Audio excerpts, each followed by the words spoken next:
नमस्कार साथियों, मैं हूं ब्रिजेश और आप देख रहे हैं एसएस ब्रिजेश स्टडी पॉइंट। दोस्तों, परसेंटेज चल रहा है। परसेंटेज में आज क्लास दूसरी है। क्लास दूसरे में आज देखेंगे क्वेश्चन। कौन सा क्वेश्चन कैसे लगता है, कैसे पूछा जाता है एग्जामों में। काफ़ी इम्पोर्टेंट क्वेश्चन है। देखते हैं क्या दिया है। प्रतिशत कल मैं बताया था, इसके पहले रूल ऑफ फ्रैक्शन जिन्होंने नहीं देखा है वो अगली क्लास में जाके देख सकते हैं। पहले उसको देख लीजिए, वहाँ से कुछ चीज़ें नोट डाउन करने के लिए उसको करिए, फिर आइए नेक्स्ट क्लास में तो इसको लगाइएगा, ठीक है। अगर वीडियो अच्छा लगे तो लाइक शेयर सब्सक्राइब करना ना भूलें। चलते हैं। कह रहा है यदि आयकर 19% बढ़ जाए, क्या है, आयकर 19% बढ़ जाए तो नेट आय 1% कम हो जाता है। अगर आयकर 19% बढ़ जाए तो नेट आय जो है 1% कम हो जाता है। आयकर की प्रतिशत दर क्या है? आयकर की प्रतिशत दर क्या है? तो दोस्तों, अगर हम कहें, पहली चीज तो हमारे पास कुछ आय होनी चाहिए। आय होगी फिर उस पर आयकर लगेगा, यही तो होगा। तो हम करते हैं, पहले आय की बात करते हैं। ये हो गया आय, ये हो गया आयकर।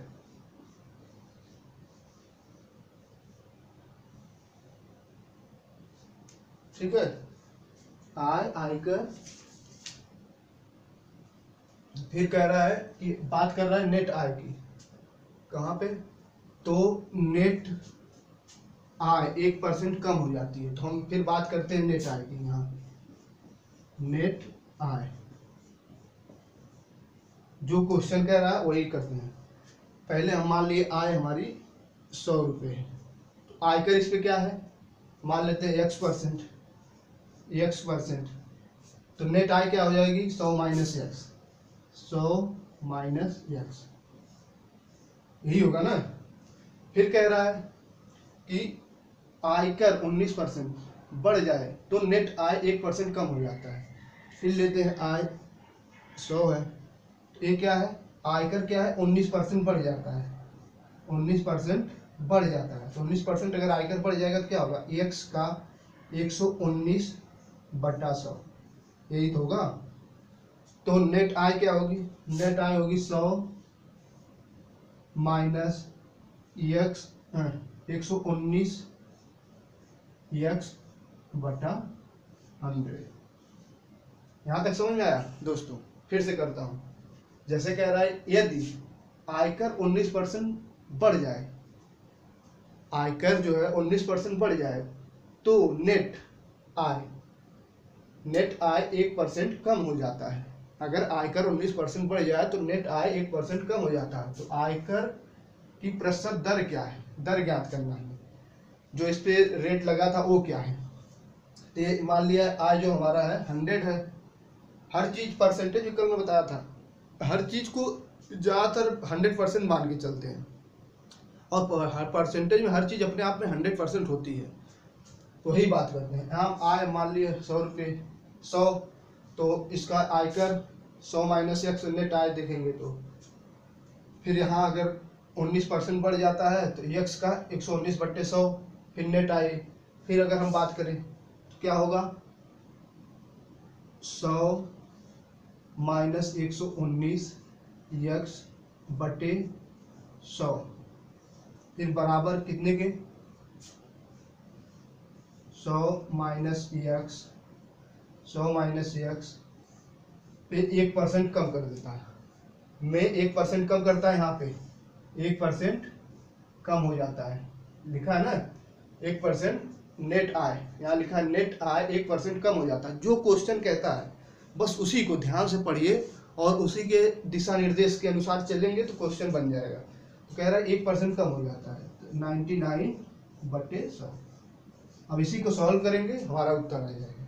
देखते हैं, यहाँ से यहाँ मल्टीप्लाई करेंगे तो क्या हो जाएगा, 10,000।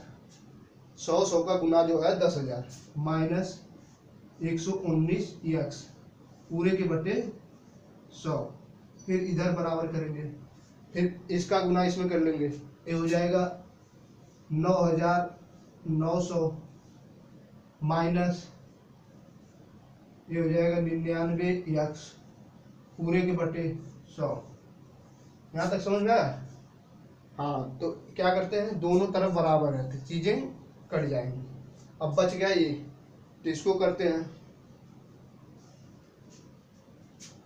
कहाँ लिखे, यहीं। चलिए नीचे एक बार और देखते हैं, तो यहाँ हो जाएगा कितना, ये है 9,900 है और इधर है 10,000, कितने का अंतर है, ये इधर आके घट जाएगा, ये 9,900 10,000 से घट जाएगा, यानी 100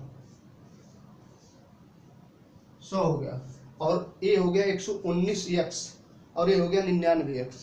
ये इधर जाएगा, ये इधर चला आया, ये कह रहा है भाई तू मेरे जाति वालों को मेरे साइड भेज दे, तो ये कह रहा है कि अच्छा तू मेरे जाति वालों को, क्योंकि यहाँ x यहाँ x, कह रहा ठीक है, ये इसकी जात वाले इधर चले आए, इसके जात वाले इधर चले आए, तो ये इधर जाएगा तो प्लस लेके जाएगा, क्योंकि इधर माइनस है, इधर जाएगा तो प्लस आएगा। माइनस 119x में से प्लस 119x अगर घटाओगे तो क्या आएगा, 9 से 9 चला जाएगा 0, फिर 11 से 2 जाएगा 9 जाएगा 2, यानी 20x क्या आएगा 20x, काट देंगे 5, तो x की वैल्यू आ जाएगी 5%। यही पूछ रहा था, रेट क्या है, दर यही है 5%, ठीक है, आयकर पे रेट कितना है 5%, ठीक है। चलिए नेक्स्ट क्वेश्चन देखते हैं फिर बात।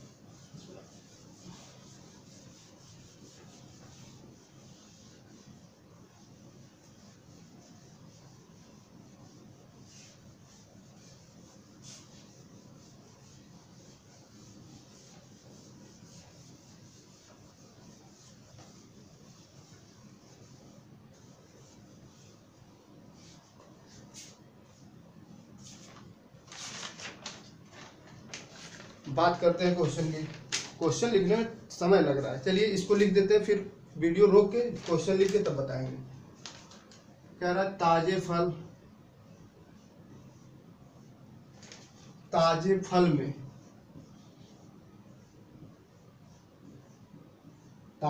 में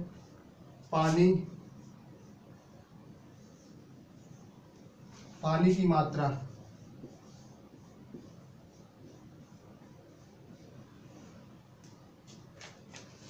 ताजे फल में पानी की मात्रा 68% है, 68%, तथा सूखे फल में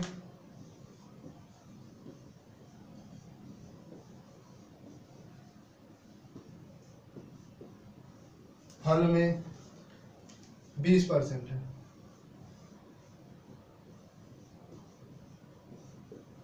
20% है। 100 किलोग्राम ताजे फलों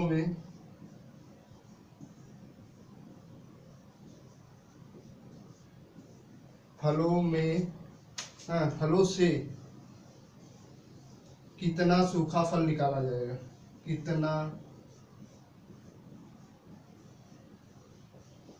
सूखा फल प्राप्त होगा, फल प्राप्त किया जा सकता है, किया जा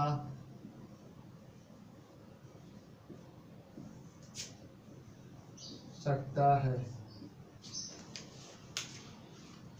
दोस्तों कह रहा है ताजे फल में पानी की मात्रा जो है, ताजे फल में पानी की मात्रा 68% है, तथा सूखे फल में पानी की मात्रा 20% है।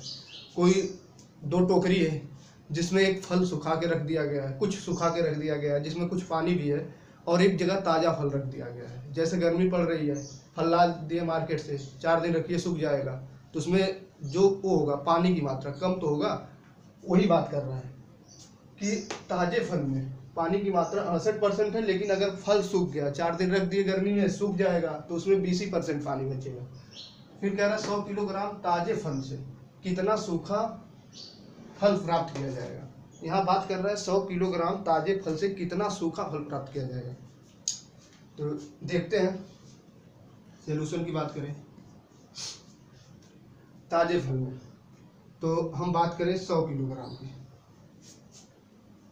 हम बात करें, अगर कह रहा है कि अगर हम देख ले पहले फल, ये लिख ले यहाँ क्या है, ताजा फल।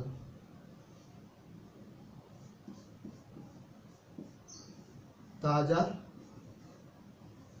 फल, ताजे फल में क्या कह रहा है, पानी की मात्रा कितनी है, एक साइड कर ले पानी। अगर हम ताजे फल की बात करें तो पानी की मात्रा, पानी है 68%, कह रहा है पानी है 68%। तो सूखा गुद्दा कितना है, जिस सूखा का मतलब गूदा, उसमें सूखे का मतलब गूदा, गूदा कितना है, सूखा कितना है 68 से 100 से अगर 68 निकालोगे तो 32, क्या है 32%। फिर कह रहा है कि सूखे फल में, अगर हम सूखे फल की बात करें,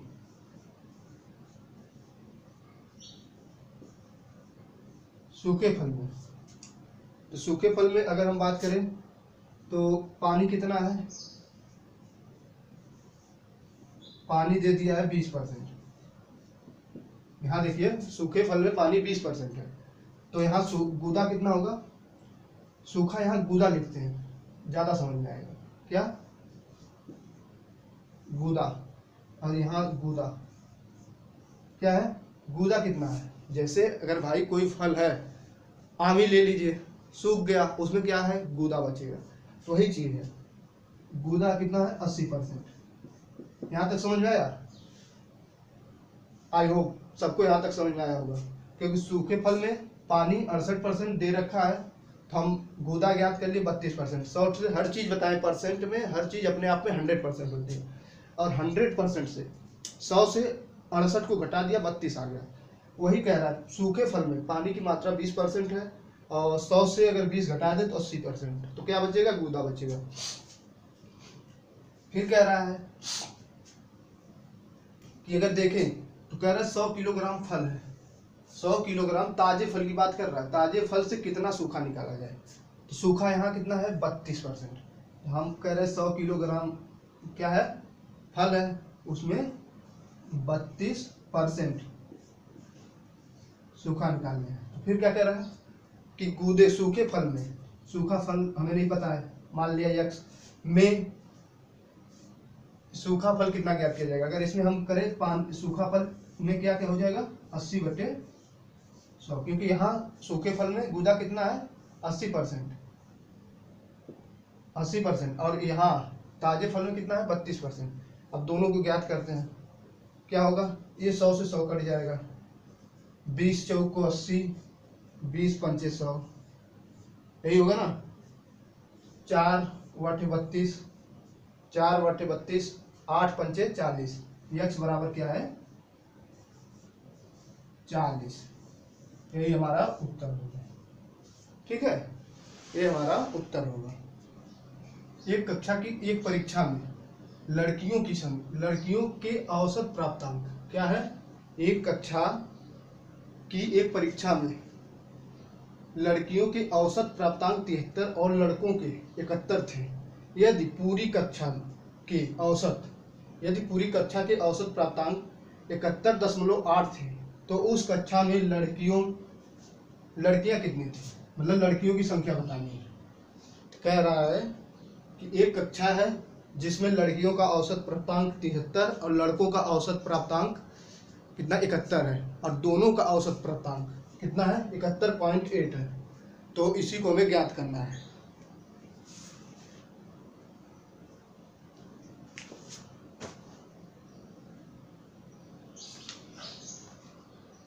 तो हम देखते हैं, सॉल्यूशन की बात करते हैं। क्या कर रहा है, संख्या की बात कर रहा है, लड़कियों की औसत, पहले हम मानते हैं संख्या n, ठीक है। औसत प्राप्तांक कितना है, औसत है औसत, फिर यहाँ क्या करते हैं टोटल। कह रहा है कक्षा में, माना लड़कों की संख्या x है, यहाँ बॉय करेंगे, यहाँ गर्ल, क्या है, बॉय गर्ल। माना लड़कों की संख्या x है और लड़कियों की संख्या y, लड़कों की संख्या x और लड़कियों की संख्या y। कह रहा है इनका लड़कियों का औसत प्राप्तांक कितना है, 73 है और लड़कों का 71 है। यही कह रहा है ना, लड़कों का 71, अब लड़कों को माने हैं x और लड़कियों को माने हैं y, इनका 73 है। तो ये हो जाएगा टोटल, अगर बात करें 71x, ये हो जाएगा 73y, यही होगा ना, 71x 73y। तो अब दोनों को, अगर हम दोनों की बात करें, लेकिन दोनों का औसत प्राप्तांक कितना है, 71.8 है। तो दोनों की बात करें तो यहाँ हो जाएगा 71x प्लस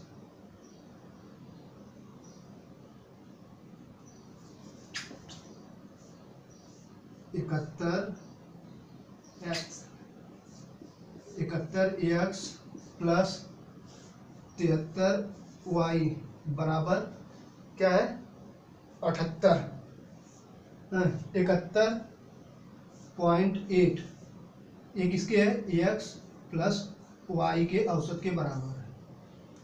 देखिए क्या कह रहा है, पहले एक बार फिर से समझते हुए करते हैं। एक कक्षा की एक परीक्षा में लड़कियों के औसत प्राप्तांक 73, लड़कों के औसत प्राप्तांक 71। यदि पूरी कक्षा की औसत प्राप्तांक की बात करें तो 71.8। पूरी कक्षा में क्या है, लड़के और लड़कियां ही हैं, उन्हीं की औसत प्राप्तांक की बात कर रहा है। तो ये हो गया इतना। थोड़ा सा इसको ऊपर करते हैं। ऊपर करने के लिए क्या करते हैं, क्वेश्चन को हटाते हैं। क्वेश्चन एक बार समझ लीजिए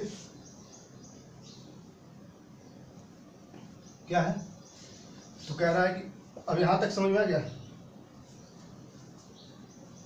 अब लाइन हमें यहां से देखनी है। क्या हो गया, 71x प्लस 73y बराबर 71.8 x प्लस y, ये हो गया ना, x प्लस y। तो हम फिर करते हैं इसको, तो ये हो जाएगा 71x प्लस 73y, और फिर यहाँ हो जाएगा बराबर, ये हो जाएगा 71.8x प्लस 71.8y। तो यहाँ से हम x और y की वैल्यू फाइंड कर लेंगे। तो इसको इधर करेंगे, अगर x को इधर लाएं, x को इधर ले जाएंगे, देखिए x को इधर ले जाएंगे क्योंकि ये ज़्यादा है, फिर y को इधर लाएंगे। तो इसको अगर यहाँ से लाएंगे तो हो जाएगा 73 माइनस 73y माइनस 71.8y, और इसको इधर करेंगे तो हो जाएगा 71.8x माइनस 71x, यही होगा ना। फिर देखते हैं, फिर बात करते हैं। इसको अगर हम करेंगे तो ये हो जाएगा 8 है, यहाँ 10 हो जाएगा, 1 दशमलव। अगर घटाने का तरीका देखें तो जैसे ये 73 है और ये हमें घटाना है 71.8, तो क्या करेंगे, दशमलव के बाद एक जीरो लगा लेंगे, यहाँ से एक हासिल लेंगे, ये हो जाएगा 10, 10 से 2 घटाएंगे 8। दशमलव का घटाने का तरीका यही है। तो क्या करते हैं, यहाँ हो जाएगा, इससे जाएगा तो हो जाएगा 10 से 8 जाए 2 दशमलव। अब यहाँ हो गया 72, 72 से 71 चला गया 1 y, 1.2y। यहाँ 71 ये भी 71 ये भी है, 0.8 ज़्यादा है तो यही 0.8x। अब दशमलव देखिए बराबर है, इसका भी एक स्थान पे, इसके भी एक स्थान पे, तो क्या है, दशमलव हट जाएगा। दशमलव हट जाएगा तो सीधा काट दें, 4 दूनी 8, 4 3 12। तो हम x और y की वैल्यू अगर फाइंड करें, x बटे y, तो हो जाएगा कितना, देखिए ये इसको और नीचे करते हैं, फिर समझ में आएगा। 3y हो गया बराबर 2x हो गया, 2x हो गया। तो क्या करेंगे, ये कह रहा है हमारे जो जाति वाला है हमारी ओर आ जाए और तुम्हारे जाति वाले तुम्हारे ओर। तो यहाँ से चला आएगा, क्या होगा, अगर y ax इधर चलाएगा बटे x, फिर ये हो जाएगा 2/3। अब यहाँ देखिए, लड़कियों को माने थे y, लड़कों को माने थे x, और इनकी संख्या 2 है लड़कियों की और लड़कों की संख्या 3 है। तो यहाँ प्रतिशत पूछ रहा है, क्या पूछ रहा है, क्या प्रतिशत पूछ रहा है, प्रतिशत पूछ रहा है, लड़कियों का प्रतिशत। लड़कियों की संख्या है 2, अगर हम प्रतिशत की बात करें तो लड़कियों की संख्या कितनी है? 2। कितने में से? टोटल है 5।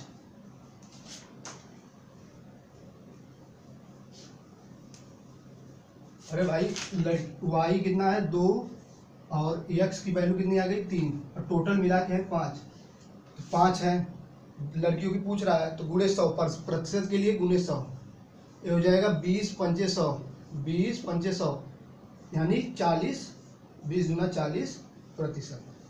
ये हमारा होगा क्वेश्चन। चलिए नेक्स्ट क्वेश्चन देखते हैं।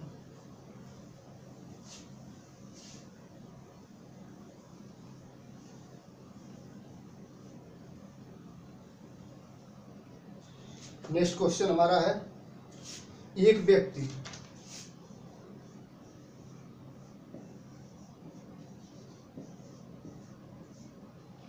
एक व्यक्ति 2500 रुपये की जमीन खरीद कर 25,000 रुपये की, एक व्यक्ति 25,000 रुपये का जमीन खरीद कर जमीन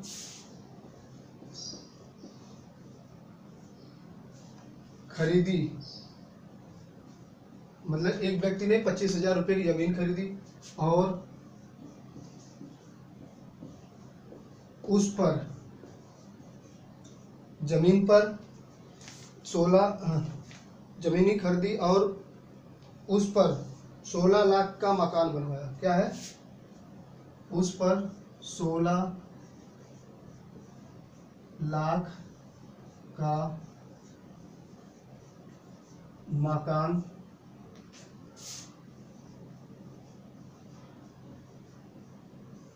बनवाया, 16 लाख का मकान बनवाया। यदि जमीन के मूल्य में 100% की वृद्धि होती है, मकान बनवाया, यदि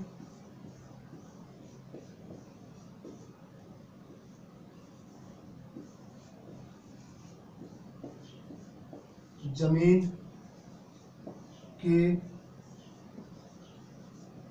मूल्य में कितने की? 100% मूल्य में 100% की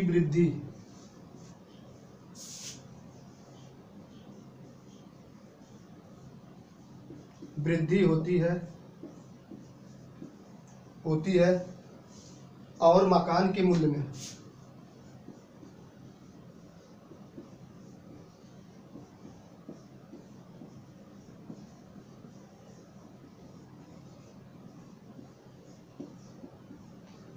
मूल्य में 50% का अवमूल्यन होता है। मूल्य में 50% का अवमूल्यन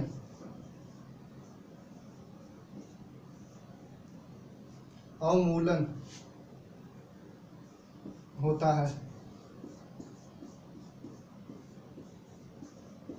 है तो ज्ञात कीजिए कितने वर्ष बाद दोनों का मूल्य बराबर हो जाएगा। तो ज्ञात कीजिए कि कितने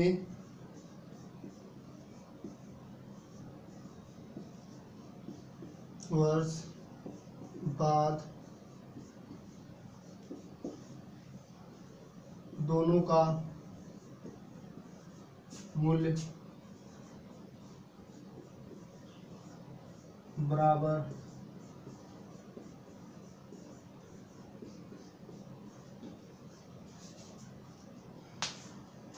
दोस्तों क्वेश्चन ये है, क्या है? एक व्यक्ति 2500 रुपये की जमीन खरीदता है और उस पर 16 लाख रुपए का मकान बनवाता है और मकान बनवाने के बाद क्या करता है? जमीन के मूल्य पर 100% की वृद्धि होती है और मकान के मूल्य पर 50% की अवमूल्यन यानी कमी होती है। तो ज्ञात कीजिए कि कितने वर्ष बाद दोनों के मूल्य बराबर हो जाएंगे। नहीं समझ में आया? चलिए, जैसे हमें गए कहीं पे जमीन खरीद लिए, जमीन हम 25 लाख रुपए में खरीद लिए और क्या हुआ? उस पर हम मकान बनवा दिए, 16 लाख रुपए और लगा के उस पर क्या है? मकान बनवा दिए। तो और एक बगल में और जमीन है जिसकी कीमत उसकी ज़मीन है, हमारा मकान बन गया। हमारे मकान में अगर हम बेचते हैं तो हमारा 50% का अवमूल्यन होता है, यानी कमी होती है। दूसरे की क्या होती है, 100% की वृद्धि, यानी ज़मीन की कीमत मकान की कीमत से कहीं ज़्यादा हो रही है। तो वही बात है, मकान बन गया ज़मीन पे तो उसकी कीमत कम हो गई, बात कर रहा है उसी की। तो अगर हम सोल्यूशन की बात करें, चलिए क्वेश्चन एक बार नोट डाउन करिए, इसको हम ऊपर से करते हैं। क्या है, आप एक बार क्वेश्चन को नोट डाउन करिए, फिर हम इसको मिटा कि अगर सोल्यूशन की बात करें तो यह 25,000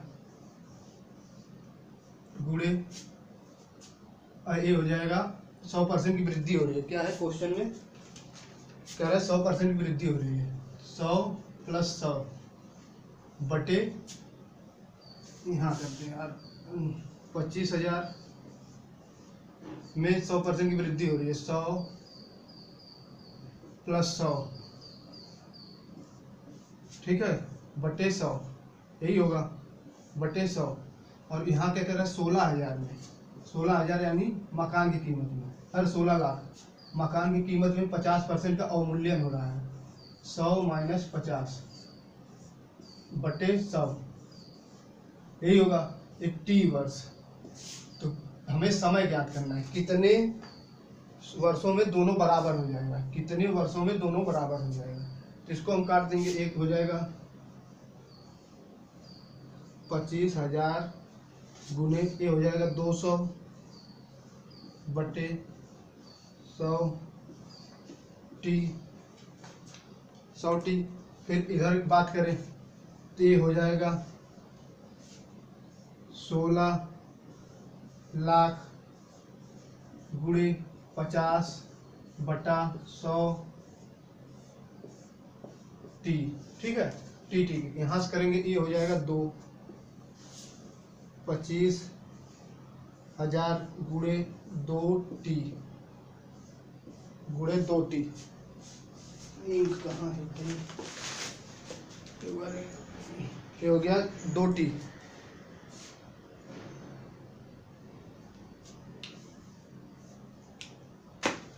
और इधर की बात करेंगे, ये हो जाएगा 16 लाख गुणे 1/2t। अब इसको हम काटेंगे, ये हो जाएगा 3 0 से 3 0 चला गया, और ये हो जाएगा 25। इसको हम क्या लिख सकते हैं, 16 गुणे 100 गुणे 1/2t। इस 1600 को 16 गुणे 100 लिख सकते हैं, इसको लिख सकते हैं 25 गुणे 2 की घात t। इसको 25 चौक को 100, ये हो जाएगा 16 चौक को 64 गुणे 1/2t, और इधर हो जाएगा 2t। ये 2t इधर आगे गुना हो जाएगा, 2t गुणे 2t, 2t गुणे 2t हो जाएगा 64। फिर इसको करेंगे, ये हो जाएगा 2 की घाते 2t, यही होगा ना, 2 की घाते 2t। इसको क्या करेंगे, इसको करेंगे, यहाँ अगर देखा जाए तो हो जाएगा 2 गुने 2 64, कितनी बार में आएगा, 6 बार में। 2 गुने, ऊपर करते हैं थोड़ा मिटा के, बचा क्या है, 2 की घाते 2t बराबर 64, यही बचा है ना, 2 की घाते 2t बराबर 64। तो हम फिर करते हैं, इसको क्या लिख सकते हैं, 64 को हम लिख सकते हैं 2 की घाते 1 2 3 4 5 6, 2 की घाते 6। देखिए 2 दूनी 4, 4 दूनी 8, 8 दूनी 16, 16 दूनी 32, 32 दूना 64, क्या होगा 64। तो इसको हम लिख सकते हैं 2 की घाते 2t बराबर 2 की घाते 6, यानी ये हो गया 2 तिहाई 6, t बराबर 3 वर्ष, यही हमारा उत्तर होगा, t बराबर 3 वर्ष। तो आज की क्लास दोस्तों यहीं पे रोकते हैं। अगर वीडियो अच्छा लगे तो लाइक शेयर सब्सक्राइब करना ना भूलें। धन्यवाद।